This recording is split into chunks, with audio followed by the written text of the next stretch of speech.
In the 17th century, a small, unassuming animal would change the course of a continent. Its fur would be worn in the palaces of Europe, its trade would fund empires, and its path would be paved with rivers of blood and rivers of gold. This is the story of how the fur trade began, a business that became an empire, a network that spanned oceans, and a struggle that reshaped the fate of indigenous nations. This is Bonne Histoire. In Europe, fashion was more than vanity, it was power. And no material was more prized than beaver felt. Soft, durable, and waterproof, it was the gold standard for hats worn by the aristocracy, clergy, and rising merchant class.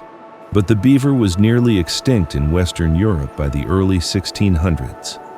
France, England, and the Dutch Republic turned their gaze westward, to a land where beaver populations numbered in the millions.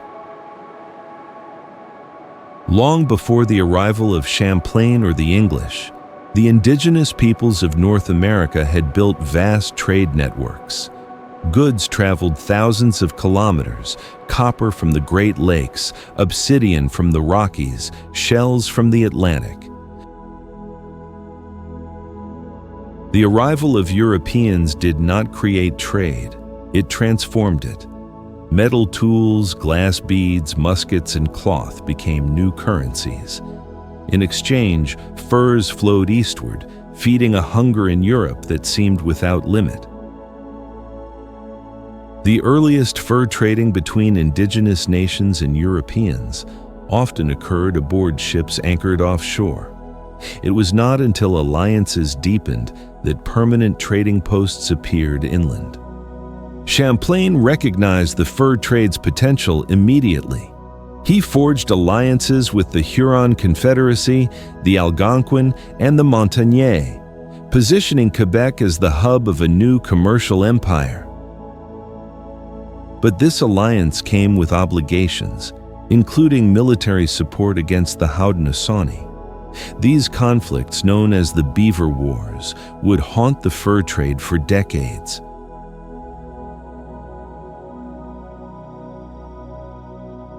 The French fur trade was not simply economic, it was diplomatic. Indigenous partners controlled access to trapping territories, and European traders depended entirely on indigenous knowledge of the land.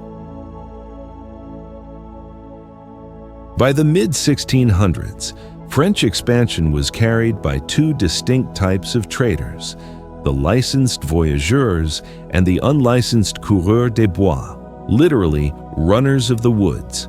Voyageurs worked for companies under royal charter, transporting goods in long convoys. Coureurs des bois, on the other hand, operated outside the law, living with indigenous communities, marrying into them, and venturing deep into the wilderness. Many coureurs des bois were not the romantic adventurers of legend, but debt-ridden farmers seeking quick wealth. The colonial authorities feared they would abandon the colony entirely for indigenous life, a life many found freer and more equal than in France. In 1668, two French traders, Pierre-Esprit Radisson and Médard de Groseilliers, frustrated with French bureaucracy, approached England with a proposal. If they could reach the interior via Hudson Bay, they could bypass the St. Lawrence and monopolize the fur trade. King Charles II approved. The result was the founding of the Hudson's Bay Company in 1670, one of the oldest corporations in the world.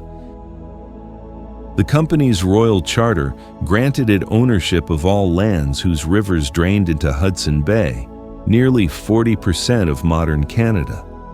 This was not just a trade network, it was a private empire.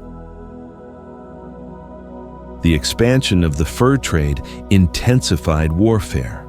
The Iroquois Confederacy, armed with Dutch and later English muskets, fought to control beaver-rich territories. Entire indigenous nations were displaced. The French and their Huron allies suffered devastating defeats in the 1640s. The fall of Huronia in 1649 nearly destroyed French trade in the interior, but trade routes shifted. New alliances were forged with the Ottawa, the Nipissing, and the Cree. The struggle for furs became a struggle for survival for both indigenous nations and the colonies. The fur trade brought wealth to Europe and power to certain indigenous nations, but it also brought dependency, disease, and cultural upheaval. Alcohol became a devastating currency in some regions. Epidemics like smallpox decimated communities. Traditional economies were altered forever. The fur trade shaped the map of Canada. It determined where towns and cities grew. It pulled France, England, and indigenous nations into an interconnected and often deadly web of commerce.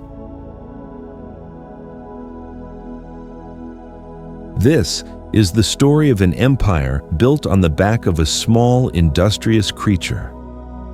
In the next episode, we cover New France, colonization and Catholic missions. From fortified towns to missionary outposts, we explore how faith and empire went hand in hand in shaping Canada's colonial destiny. This is Bonne Histoire.